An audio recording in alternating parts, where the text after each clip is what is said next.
Itinuro na siya, ma'am, ni Congressman. Pero meron ba siyang response? Wala, patay-tahimik pa siya, ma'am pero siya ang isa sa namumuno sa nangyayaring lagdaan na ito. At itinuro siya ni Congressman Pulong Duterte at Congressman Ungab na ang pundo na nanggagaling sa PBA party list. Nakakahiya ka, Migs Nograles. Nakakahiya talaga, ma'am, kasi ito rin ang pasimuno na pasaraduan ng SMNI. Pero alam mo yung nakakahiya ka, Migs Nograles na yan, kung may kapasidad ka lang naman mahiya, di ba? Pero parang walang malabo Itong mga ito, parang walang kapasidad mahiya sa taong bayan, no? At sobra nilang minamaliit ang kapasidad ng taong bayan na humusga, humatol, at maintindihan ang kalagayan na ito. Ano bang binabanggit din ni Brother Franco?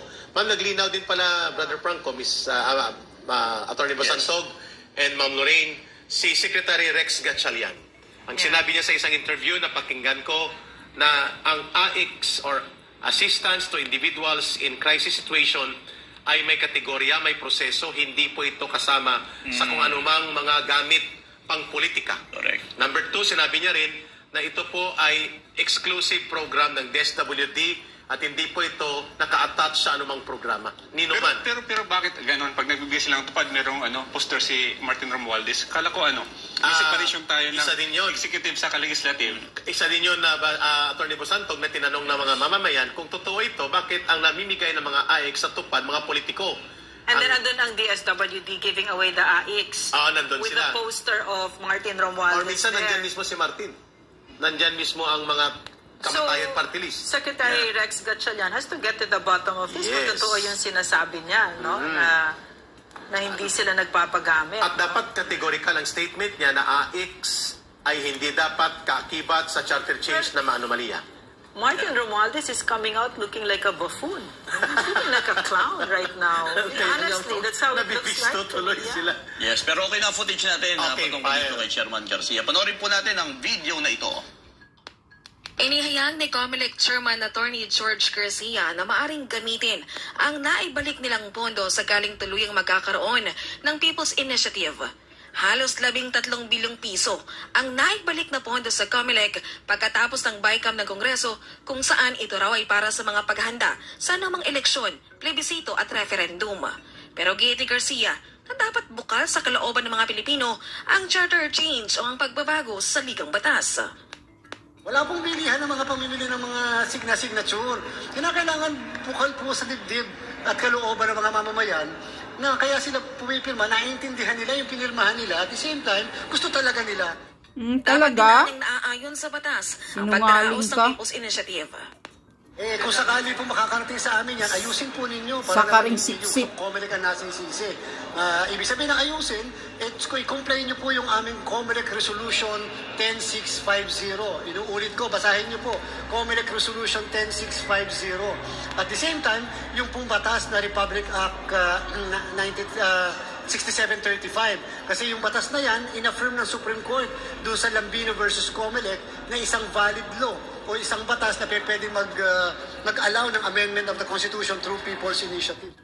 Samantala, kanya-kanya namang tanggi ang iba't ibang ahensya ng gobyerno na nagagamit ang kanilang programa para sa pangangalap ng pirma para sa pagbabago ng saligang batas. Sa pahayag ng Department of Health, sinabi nitong ang konsiderasyon para sa pamamahagi nila ng tulong medikal para sa mga mahihirap na pasyente ay ang kanilang kalagayan na sinusuri ng isang lisensyadong social worker sa isang ospital o health facility.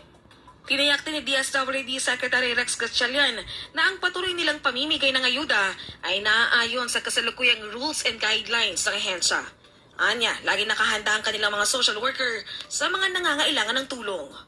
Habang nagpahayag naman ng pagkadismaya, si DOLE Secretary Bienvenido Laguesma na naidadawit ang tupad program sa mga aligasyon.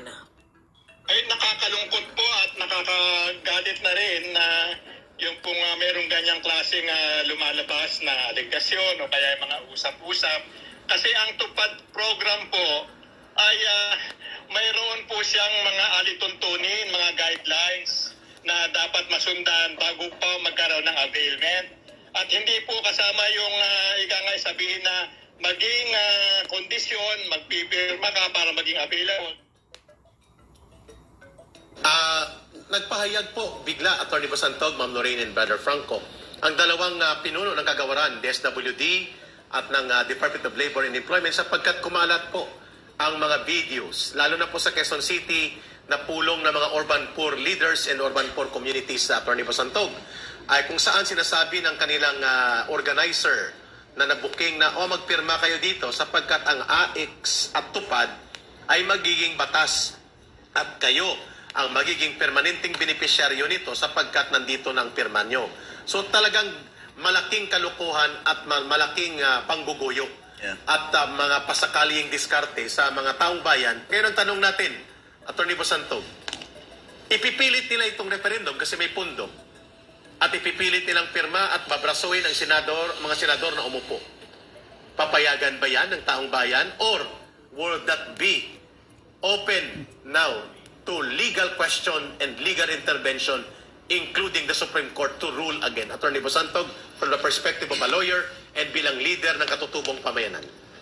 Ang nakikita ko dyan is constitutional crisis Kasi very clear tayo sa stand ng Supreme Court that as long as there's no enabling law in order to have people's initiative sa mode of changing the Constitution, hindi yan papasa sa kanila. Kasi very clear sa dalawang Supreme Court decision yan. Pero ang gagawin mo is ibabangga mo ang result ng plebiscite kung sakaling manalo man yan to the institution of the Supreme Court.